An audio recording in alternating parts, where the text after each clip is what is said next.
ಸಂಜೆ ಚಂದ್ರಮೋಹನ್ 4 ಗಂಟೆಗೆ ಕರೆದ್ರು. ಪಾಪ 2 ದಿನ ಟ್ರೈ ಮಾಡಿದ್ದಾರೆ. ನಾನೆಲ್ಲೋ ಕಾಡಲ್ಲಿದ್ದೆ. ನಿಜವಾಗ್ಲೂ ನನಗೆ ಎಲ್ಲೋ ನಂಬರ್ ಮಿಸ್ ಆಗಿತ್ತು.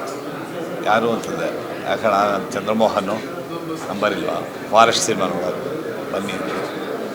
ಸೊ ಕೆಲಸ ಕಾರ್ಯಗಳು ಒತ್ತಡ ಜಾಸ್ತಿ ಇತ್ತು. ಆದರೂ ಪ್ರೀತಿಯಿಂದ ಕರೆದಾಗ ಬರಬೇಕು ಅಂತ ಬಂದೆ.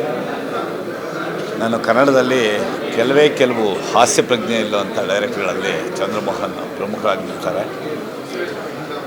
ಹಿಂದೆನೂ ಹಲವಷ್ಟು ಪಿಕ್ಚರ್ಗಳು ನನ್ನ ಸ್ಟುಡಿಯೋನಲ್ಲಿ ಅವ್ರದ್ದು ಪೋಸ್ಟ್ ಪ್ರೊಡಕ್ಷನ್ ಆಗಿದೆ.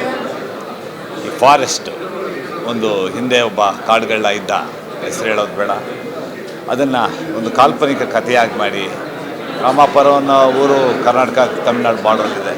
ಅದೇ ಊರಿಂದ ಒಂದು 5 ಜನ ಹೋಗ್ತಾರೆ. ಒಂದು ಚಿನ್ನ ಇರಬಹುದು, ಈಗಲೂ ಬಹಳ ಮಿತ್ತುಗಳಿದೆ.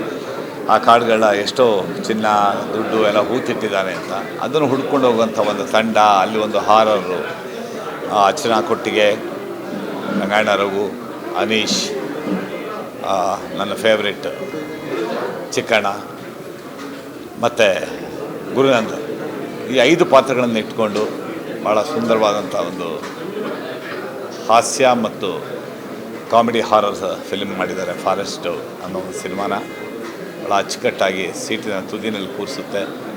ಜನ ಇನ್ನೂ ಹೆಚ್ಚೆಚ್ಚಾಗಿ ಬರಬೇಕು, ಚಿತ್ರಮಂದಿರಕ್ಕೆ ಬಂದು ಪ್ರೇಕ್ಷಕರು ಈ ಚಿತ್ರನ ನೋಡಬೇಕು. ಪೈರಸಿ ನೋಡಬೇಡಿ, ಕನ್ನಡ ಚಿತ್ರಮಂದಿರಕ್ಕೆ ಬಂದು ನೋಡಿ. ಒಳ್ಳೆ ಸಂಡೇ ಎಂಟರ್ಟೈನ್ಮೆಂಟ್ ಫಿಲ್ಮ್ ನೋಡ್ದಂಗೆ ಆಯ್ತು ಇವತ್ತು. So all the best Chandramohan. ಒಳ್ಳೆಯ ಸಿನಿಮಾ, ಚೆನ್ನಾಗಿ ಮಾಡಿದ್ದೀರಾ. ಪ್ರತಿಯೊಬ್ಬ ಕ್ಯಾರೆಕ್ಟ್ರು 5 ಕ್ಯಾರೆಕ್ಟರ್ನ ಇಟ್ಕೊಂಡು ಇಡೀ ಸಿನಿಮಾ ತೂಗಿಸ್ಕೊಂಡು ಹೋಗೋದು ಭಾಳ ಕಷ್ಟ ಇದೆ. ನೇಚರು, ಫಾರೆಸ್ಟು, ಎಸ್ಪೆಷಲಿ ಕ್ಲೈಮ್ಯಾಕ್ಸು ಭಾಳ ಕಷ್ಟಪಟ್ಟಿದ್ದಾರೆ ಸಿನಿಮಾ ನೋಡಿದ್ರೆ. ಸೊ ಕ್ಯಾಮ್ರಾಮ್ಯಾನು ತುಂಬ ಚೆನ್ನಾಗಿದ್ದಾರೆ, background score, everything is good. ಒಳ್ಳೆಯ ಸಿನಿಮಾ, ಬನ್ನಿ ಚಿತ್ರಮಂದಿರಕ್ಕೆ ನೋಡಿ. ಫಾರೆಸ್ಟ್ ಅಂದ ತಕ್ಷಣ ಏನೋ ಅಂತ ಅಂದ್ಕೋಬೇಡಿ, ಅದು ಬೇರೆ ರೀತಿ ಸಿನಿಮಾ, ಒಂದು ಕಾಮಿಡಿ ಹಾರರ್ ಎಂಟರ್ಟೈನ್ಮೆಂಟ್ ಜೊತೆಗಿರುವಂಥ ಸಿನಿಮಾ ಫಾರೆಸ್ಟು. ಎಲ್ಲರೂ ಬನ್ನಿ. ನಮಸ್ಕಾರ.